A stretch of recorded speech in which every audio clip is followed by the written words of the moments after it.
गुर्दे में जो दर्द का दौरा पड़ता है उसमें बहुत गैर मामूली दर्द ज़्यादा हो तो उसमें 2 फौरी दवाइयाँ मैंने आपको बताई थी, याद है? क्या क्या थी? एकोनाइट और बेलाडोना। एकोनाइट और बेलाडोना 1000 ताकत में 15 मिनट के वक्फे से, अगर उसको गर्मी से तकलीफ बढ़ती हो या खून का बहुत दबाव है उस तरफ तो बहुत जल्दी आराम आता है इससे, लेकिन उसके बाद फिर मुस्तकिल इलाज जरूरी है। और दूसरी दवा ये भी है, लेकिन मैंने जो आपको बताई थी वो थी कि अगर गर्मी से आराम आता हो तो फिर मैकफॉस बहुत इफेक्टिव है, और कालसिंथ भी ऊंची ताकत में दी जा सकती है। मैकफॉस के साथ एकोनाइट भी मिलाना होता है कि नहीं? सिर्फ एकोनाइट, मैकफॉस सिर्फ। एकोनाइट तो ब्लड रश के साथ बेलाडोना की तरह का है, मैकफॉस और तरह की चीज है। और इंतहाई शदीद दर्द अगर इन दोनों चीजों से ना हटे तो उसमें सेनिशो ऑरेंज को याद रखें।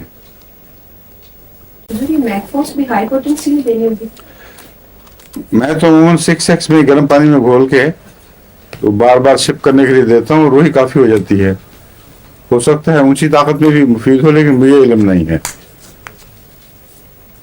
6x में टिक्कियां आमतौर पे होती हैं पास, वो काफी गर्म पानी, उबलता हुआ पानी ना हो मगर गर्म पानी हो, उसमें चंद टिक्कियां घोल दें तो मरीज को कहें सिप करे वो थोड़ा थोड़ा।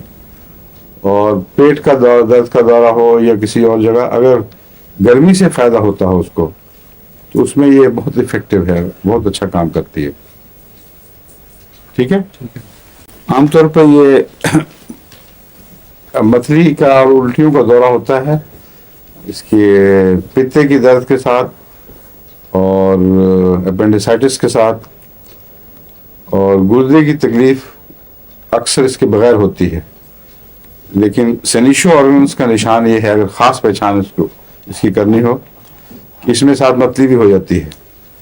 तो अगर गुर्दे की दर्द हो और वॉमिटिंग का रुझान हो तो फिर सेनिशो ऑर्गन्स को पहले ट्राई करना चाहिए।